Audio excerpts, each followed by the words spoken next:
So hi friends, welcome to our channel. Friends, మనకి government of India కింద పనిచేస్తున్నటువంటి ప్రభుత్వ సంస్థల్లో ఖాళీగా ఉన్నటువంటి పర్మనెంట్ గ్రూప్ సి ఉద్యోగాలకి సంబంధించి ఒక లేటెస్ట్ రిక్రూట్మెంట్ నోటిఫికేషన్ అనేటువంటి అఫీషియల్గా అయితే రిలీజ్ చేయడం జరిగింది. ఈ యొక్క పోస్ట్కి 10th క్లాస్ క్వాలిఫికేషన్ కలిగినటువంటి క్యాండిడేట్స్ అందరూ కూడా ఇక రిక్రూట్మెంట్కి అప్లై అయితే చేసుకోవచ్చు. సో చేరగానే మనకి 36,000కి పైగానే మనకి శాలరీ అనేది రావడం జరుగుతుంది గైస్. ఆంధ్రప్రదేశ్ అండ్ తెలంగాణ రెండు రాష్ట్రాల అభ్యర్థులు కూడా ఇక నోటిఫికేషన్కి అయితే అప్లై అయితే చేసుకోవచ్చు. ఈ విధంగా ఇక నోటిఫికేషన్కి సంబంధించి టోటల్ డీటెయిల్స్తో పాటు అప్లికేషన్ ప్రాసెస్ కూడా చెప్తాను కాబట్టి స్కిప్ చేయకుండా ఎండ్ వరకు చూసి అప్లికేషన్స్ అయితే సబ్మిట్ అయితే చేసుకోండి. ఫస్ట్ టైం మన ఛానల్ని విజిట్ చేస్తున్నా కనుక సబ్స్క్రైబ్ అయితే చేసుకోండి. అదేవిధంగా పక్కనే వస్తే బెల్ ఐకాన్ కూడా యాక్టివేట్ చేసి పెట్టుకోండి ఫ్రెండ్స్. మీరు ఇచ్చేటువంటి లైక్స్ చాలా ఎంకరేజింగ్ అండ్ మోటివేషన్గా ఉంటాయి కాబట్టి సో ప్రతి ఒక్కరు కూడా వీడియోని లైక్ చేసి మీ ఫ్రెండ్స్ అండ్ ఫ్యామిలీ మెంబర్స్కి అయితే షేర్ చేయండి ఫ్రెండ్స్. డిస్క్రిప్షన్లో WhatsApp and Telegram channel link అనేది ఇవ్వడం జరిగింది. సో ఇంకెవరైనా జాయిన్ అవ్వట్లేదు కనుక జాయిన్ అయితే అవ్వండి. ఫ్రెండ్స్, ఇక పోస్ట్లకి సంబంధించి ఇంపార్టెంట్ డేట్స్ విషయానికి వచ్చేదే కనుక ఆల్రెడీ అప్లికేషన్ ప్రాసెస్ అనేది స్టార్ట్ కావడం జరిగింది. ఇక లాస్ట్ విషయానికి వచ్చేది కనుక February 9th వరకు కూడా అప్లికేషన్స్ అనేవి ఆన్లైన్లో సబ్మిట్ చేసుకోవాల్సి అయితే ఉంటుంది. ఈ యొక్క వేకెన్సీస్కి ఆల్ ఇండియన్ నేషనల్ సిటిజన్స్, మీరు ఏ రాష్ట్రానికి చెందినటువంటి both male and female candidates ఇద్దరు కూడా అప్లై అయితే చేసుకోవచ్చు అని చెప్పేసి ఇక్కడ మనకి జాబ్ నోటిఫికేషన్లో డీటెయిల్గా అయితే ఇవ్వడం జరిగింది. ఈ యొక్క నోటిఫికేషన్ ద్వారా టోటల్గా మనకి 7 డిఫరెంట్ టైప్స్ ఆఫ్ పోస్టులతో ఈ యొక్క నోటిఫికేషన్ అయితే రిలీజ్ చేయడం జరిగింది గైస్. అన్నీ కూడా గ్రూప్ సి పర్మనెంట్ ప్రభుత్వ ఉద్యోగులు అని చెప్పేసి ఇక్కడ మనకి నోటిఫికేషన్లోనే క్లియర్గా ఇవ్వడం జరిగింది. సో పోస్టుల వరకు వేకెన్సీ డీటెయిల్స్ కనుక చూసుకుంటే కనుక ల్యాబ్ అసిస్టెంట్ ఉద్యోగాలు వచ్చేసరికి టోటల్గా మనకి డిఫరెంట్ డిసిప్లిన్స్లో మనకి వేకెన్సీ అనేవి కేటాయించడం జరిగింది. సో మనకి బాటనీలో ఒక పోస్ట్ అనేది కేటాయించారు. నెక్స్ట్ మనకి కెమిస్ట్రీలో 3 వేకెన్సీస్, ఫిజిక్స్ విభాగంలో 4, జువాలజీ విభాగంలో ఒక పోస్ట్ అనేది కేటాయించడం జరిగింది. నెక్స్ట్ మనకి ఇదే నోటిఫికేషన్ ద్వారా జూనియర్ అసిస్టెంట్ ఉద్యోగాలు వచ్చేసరికి 3 వేకెన్సీస్, ల్యాబ్ అటెండెంట్ ఉద్యోగాలు వచ్చేసరికి హైయెస్ట్గా మనకి 33 వేకెన్సీస్, లైబ్రరీ అటెండెంట్ ఉద్యోగాలు వచ్చేసరికి టోటల్గా మనకి 3 వేకెన్సీ అనేవి కేటాయించడం జరిగింది. ఈ యొక్క వేకెన్సీలో ఎస్సీ కేటగిరీతో పాటు ఎస్టీ, ఓబీసీ, ఈడబ్ల్యూఎస్ ఓపెన్ కేటగిరీతో పాటు పీడబ్ల్యూడీ క్యాండిడేట్స్కి కూడా మనకి సపరేట్గా పోస్టులు అనేవి కేటాయించడం జరిగింది. సో ఇక పోస్టులకి అప్లై చేసుకుంటే మీకు ఉండాల్సినటువంటి ఏజ్ లిమిట్ విషయానికి వచ్చేది కనుక లైబ్రరీ అసిస్టెంట్ పోస్టులకు వచ్చేసరికి మీకు మినిమం ఏజ్ వచ్చేసరికి 18 ఇయర్స్ అయితే కంప్లీట్ అయి ఉండాలి. జనరల్ అభ్యర్థులు అయితే కనుక 30 ఇయర్స్ వరకు కూడా అప్లై అయితే చేసుకోవచ్చు. ఓబీసీ క్యాండిడేట్స్ అయితే కనుక 33 ఇయర్స్ వరకు, ఎస్సీ ఎస్టీ క్యాండిడేట్స్ అయితే కనుక 35 ఇయర్స్ వరకు కూడా అప్లై చేసుకోవడానికి ఛాన్స్ అనేది కల్పిస్తూ ఉన్నారు. నెక్స్ట్ మనకి లైబ్రరీ అటెండెంట్ అనేటువంటి ఈ యొక్క పోస్ట్కి కూడా మనకి సేమ్ ఏజ్ రిలాక్సేషన్స్ అనేవి అప్లికేబుల్ అయితే అవుతాయి. ఫైనల్గా మనకి జూనియర్ అసిస్టెంట్ అనేటువంటి ఈ యొక్క ఉద్యోగాలకు వచ్చేసరికి సో మనకి మినిమం ఏజ్ వచ్చేసరికి 18 ఇయర్స్ అయితే కంప్లీట్ అయి ఉండాలి. జనరల్ అభ్యర్థులు అయితే కనుక 27 ఇయర్స్ వరకు కూడా అప్లై అయితే చేసుకోవచ్చు. ఓబీసీ క్యాండిడేట్స్ అయితే కనుక 30 ఇయర్స్ వరకు, ఎస్సీ ఎస్టీ క్యాండిడేట్స్ అయితే కనుక 32 ఇయర్స్ వరకు కూడా అప్లై చేసుకోవడానికి ఛాన్స్ అనేది కల్పిస్తూ ఉన్నారు.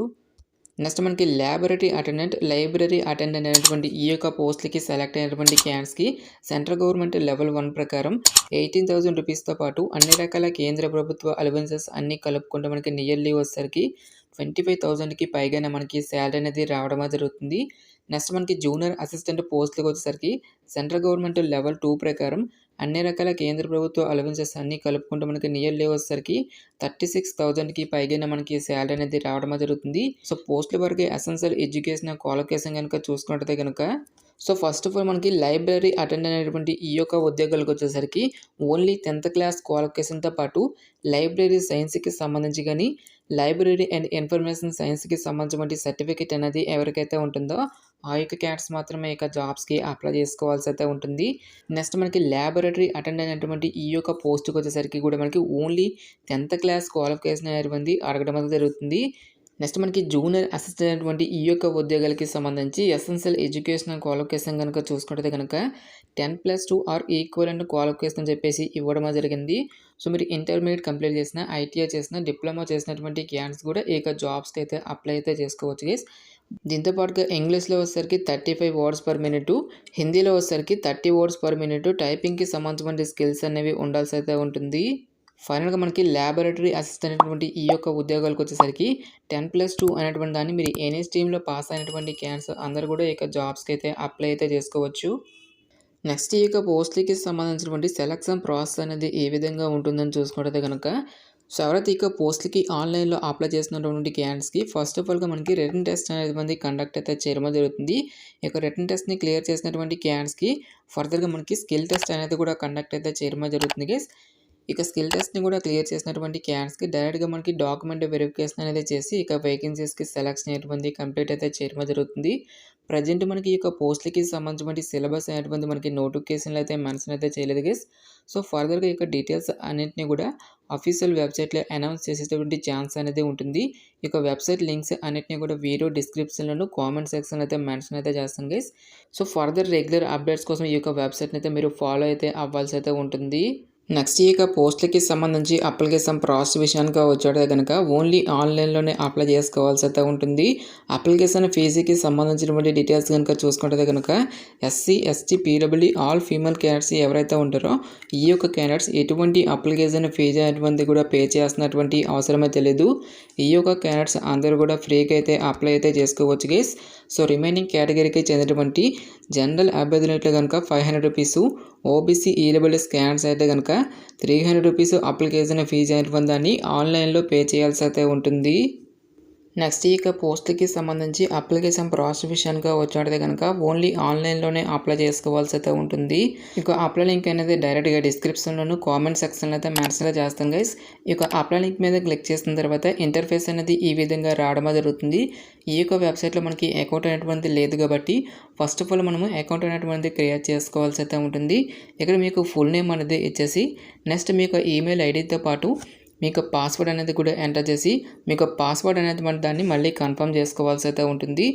నెక్స్ట్ ఇక్కడ మనకి ఐఎమ్ నాట్ ఎ రోబోట్ అనేటువంటి దాని మీద క్లిక్ చేసి నెక్స్ట్ ఇక్కడ మనకి రిజిస్టర్ అని చెప్పేసి ఇవ్వడం జరిగింది. ఈ యొక్క దానిపై క్లిక్ చేసి ఈ విధంగా మనము ఫస్ట్ ఆఫ్ ఆల్ రిజిస్ట్రేషన్ అనేది చేసుకోవాల్సి అయితే ఉంటుంది.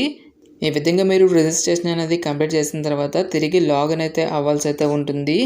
ఇక్కడ మీకు ఈమెయిల్ ఐడి అనేది ఇచ్చేసి నెక్స్ట్ ఇక్కడ మీకు పాస్వర్డ్ అనేది కూడా ఇచ్చేసి ఇక్కడ చెక్ బాక్స్లో వచ్చేసరికి రైట్ టిక్ అనేది ఇచ్చేసి ఫస్ట్ ఆఫ్ ఆల్ మీరు లాగిన్ అయితే అవ్వాల్సి అయితే ఉంటుంది.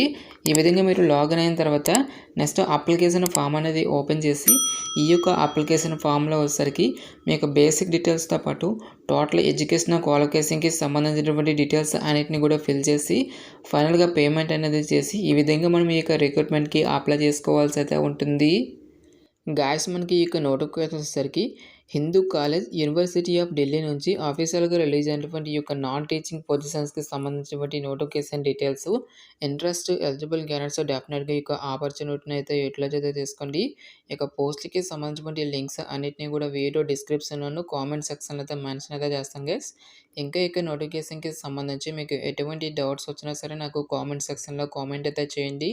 ఇటువంటి మరిన్ని జాబ్ అప్డేట్స్ కోసం మన ఛానల్ని సబ్స్క్రైబ్ చేసుకొని బెల్ ఐకాన్ కూడా యాక్టివేట్ చేసి పెట్టుకోండి. సో ఇది ఫ్రెండ్స్ ఇవాల్టి వీడియో. రేపు మరొక మంచి అప్డేట్తో మళ్ళీ మీ ముందుకు రావడం జరుగుతుంది. Thanks for watching. Have a nice day.